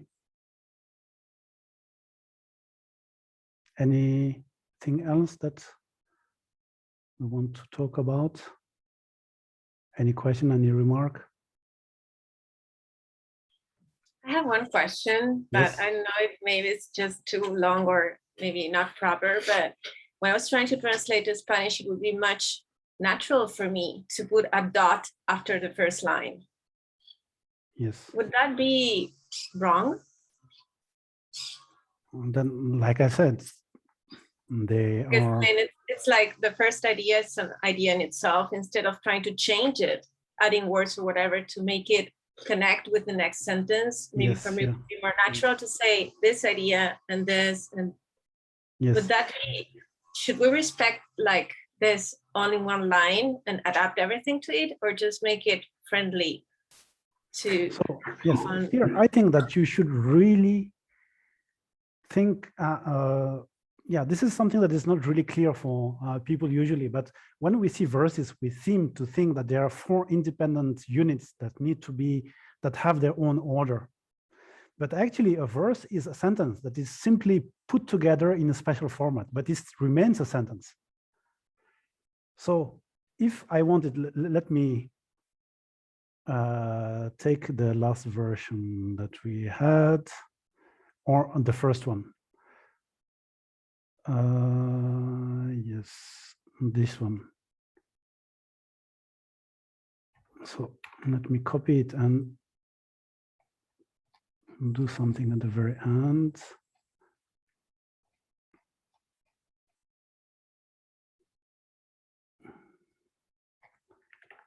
So if I wanted to make it into one sentence, so instead of having verses, if I split them by sentence, what I would have is these 2 sentences. Because the first one is saying, the Tathagata has explained something, and that something is the causes and the cessation, or the cessation of the causes and the phenomena themselves, which come from causes, which are produced by causes. This is one sentence. And then the second sentence is, this is what the great renunciation proclaims or taught. So I have two sentences actually, meaning that I think that when we are looking at a verse and translating into our languages, we should first unscramble it into sentences. Then we translate the literal meaning of the sentences into our languages. Then on that basis, we can try to come back to verses in our languages with our order that will make sense in our language.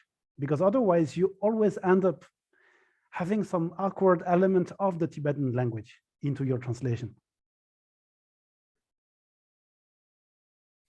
And so usually when it's not obvious here, but I had to translate one verse that was each of the verse was like 20 syllables long in Tibetan and had many embedded sentence and relative structures in one another.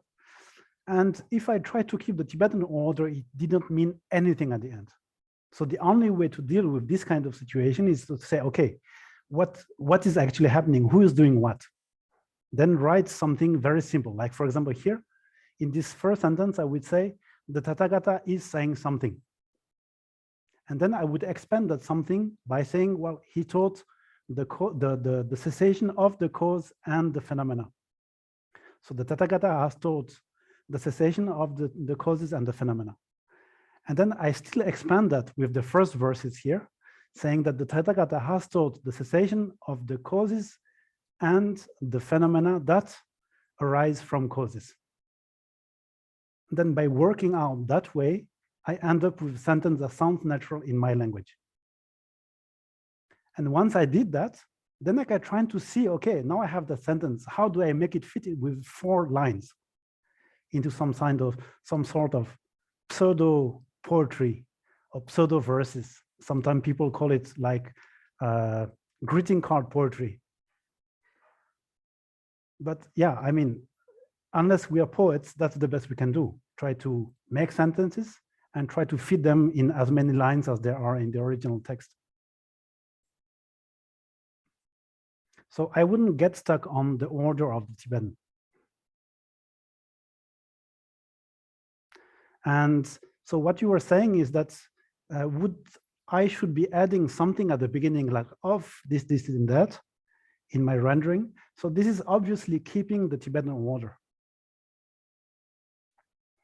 and making it very awkward for the reader. And actually, this is, I'm saying this based on my own experience, because I first studied in the Shera, then I came back to France and I was asked to make translations. And my idea was that, well, I want that my reader understands everything that I can understand in the original. So because everything was so obvious to me in Tibetan, I felt like, well, I have to in order to keep the maximum of the original in my translation, I should keep the same order as well. But what happens if I keep the order is that I write Tibetan sentences with French words. And the reaction of the translators who were helping me and kind of overseeing my work was that, oh, this is not French. This is Tibetan.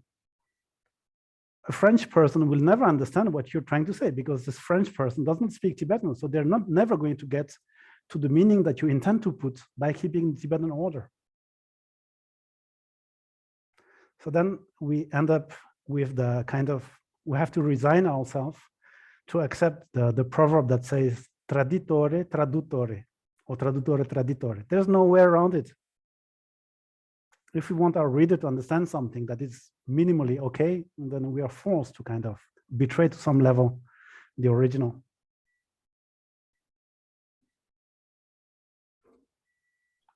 Thank you. Yeah, but yeah, again, I mean, like I was saying, this is my take. Afterwards, maybe for some translation in some context, it is very relevant to keep the same order. One example I can think of is the description of visualization in sadhanas. Because you first start from the emptiness, then you have the outside world, then you have something smaller, and then you have the seed syllable, and from that syllable, you have to make appear the deity, right? In that order. If you put the sentence that describes this into the normal order in English, it would be the deity that comes from the syllable, that is on top of the lotus, that is in the middle of the lake, that is in this place, Buddha field, that came from the emptiness. Then the student, the practitioners does not know where to start, or starting from the wrong thing. He's starting from the deity where he should be starting from the emptiness. And so in that context, it is relevant to keep the order of the Tibetan. But otherwise, if we do not have that constraint, then we should try to make something that is as natural as possible.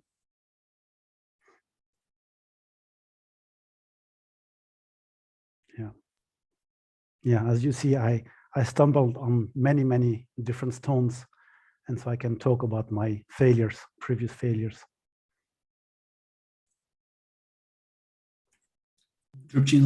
Can I make actually this is like a brainstorm, still Yes. like a brainstorm in my mind, but yes, I think there's two kind in my mind, yeah. Yes. Two kind of things. Since we are seeing a statement, yeah, Om Dharma Hetu Prabhava. Yes. So it's different from translating commentary. Yes, it is. Because I think even the Tibetans, they need to read from a Pandita or from a teacher about this statement. Yeah, it's like a sadhana, like you said. It's I think a sadhana is organized like there is a meaning behind that, and people, normal Tibetans, you know, they need to have teachings about that. Otherwise, they don't know how to do a sadhana. Right. So I don't know if we need to change. It's in my mind, okay? It's a question. Like in a sentence, in a statement like this, we don't need to change the order.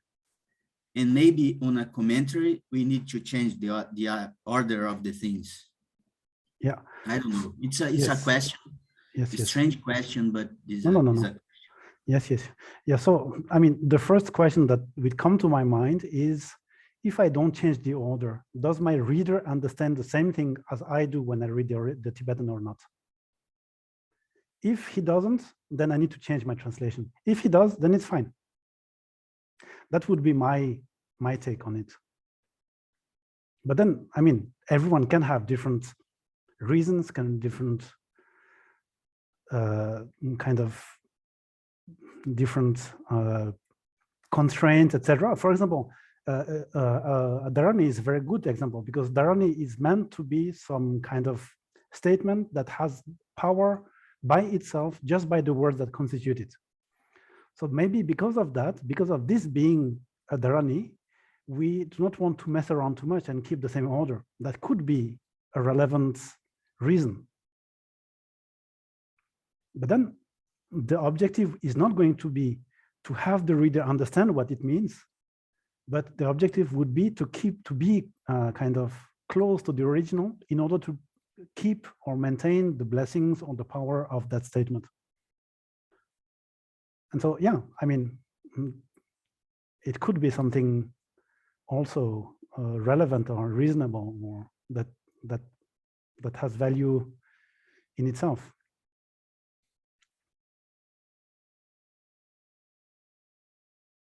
Yeah. So here again, I will never have any definitive answer to give you. And I don't think that someone should have, because it all depends what you want to do, who you want, what you want to convey. And yeah, so when you want to translate that, for example, if it is to be included in a sadhana, then you have some sort of constraints that are specific to that context. And because of that, you'll translate in a specific way.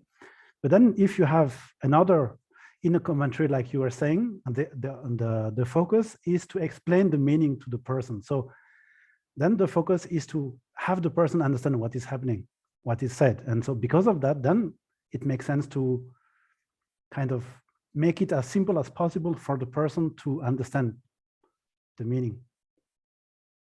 even if it means that we have to scramble around the order, etc. Yeah, so.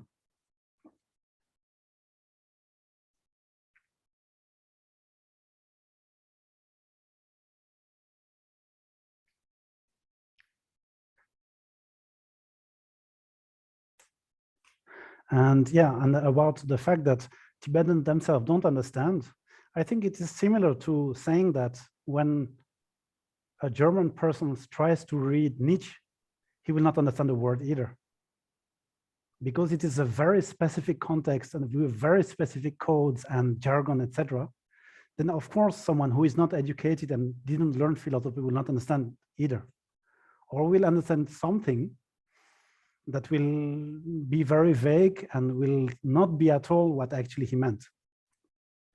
And so here, when we are talking about philosophy, when we are talking about sadhanas, when we are talking about all these things, it implies that the reader has, on top of knowing Tibetan, has domain knowledge, knows what we're talking about, knows about the philosophy of the Shravakayana, Pratyeka-Buddhayana, etc.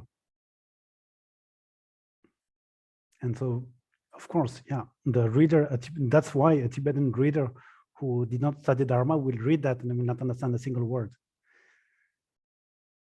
Yeah, but at the same time, if you teach a little bit of philosophy to a German, the fact that he is German and knows and has acquired and has the structure of German language within himself will make it very easy for him to access what Nietzsche meant once he understands the philosophical context.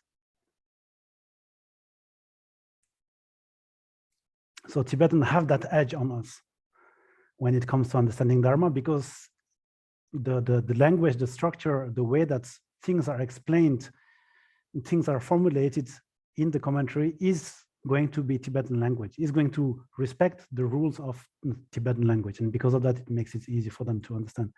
And this is actually why we want to study Tibetan as well, because we want to have the same access to the text that Tibetans themselves have.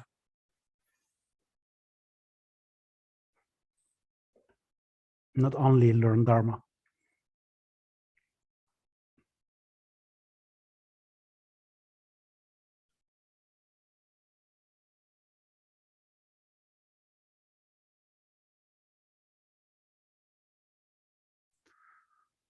Yeah, so I don't know if I mean, it's completely okay to have different opinions than me, and I would like to hear what you have to say about that, because yeah, we are all learning.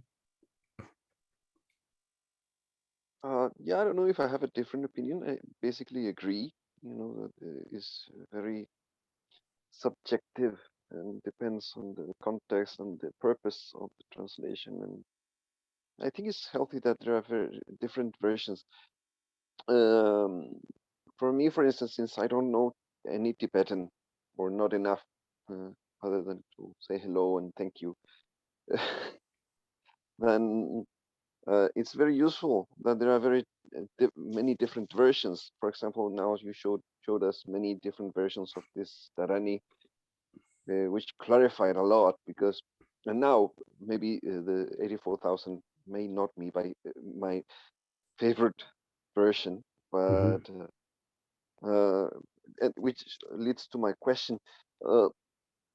Since I don't know Tibetan and I have to translate from English, yep. When the English the version I have in English is not easy to translate to render it into Spanish, or is obscure or not clear enough, I do consult other versions and pick some elements that makes it easier to translate into Spanish.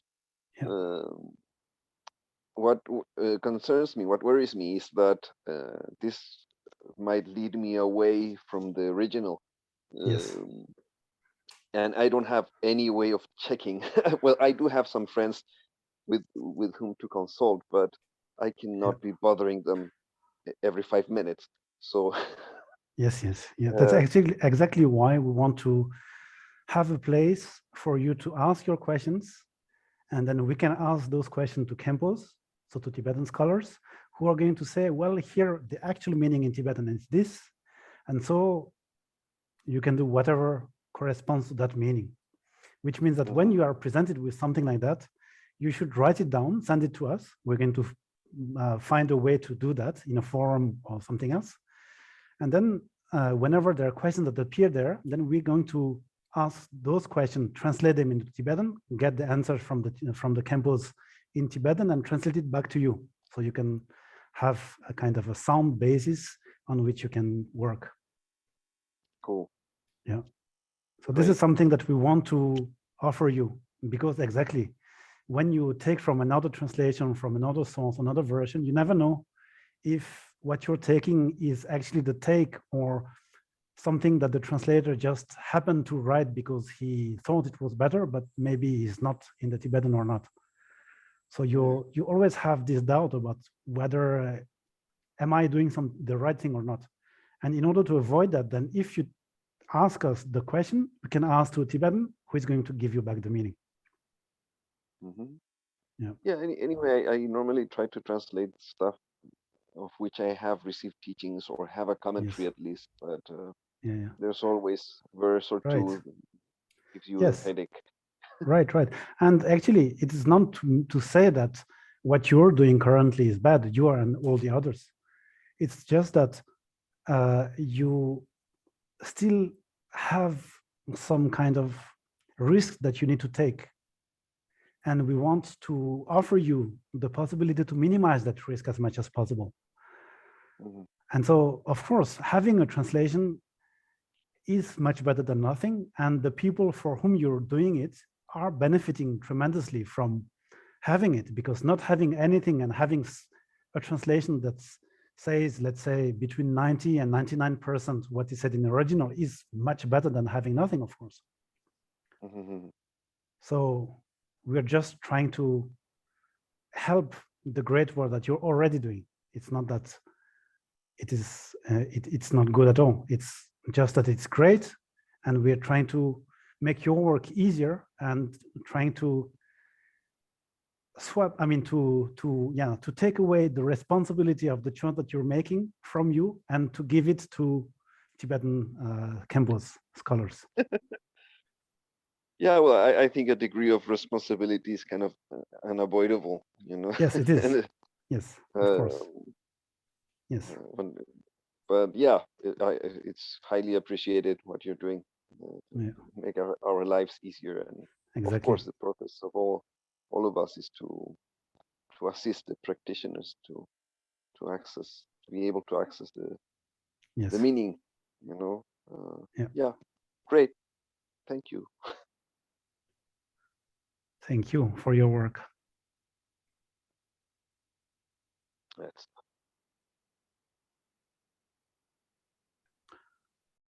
Okay, anything else?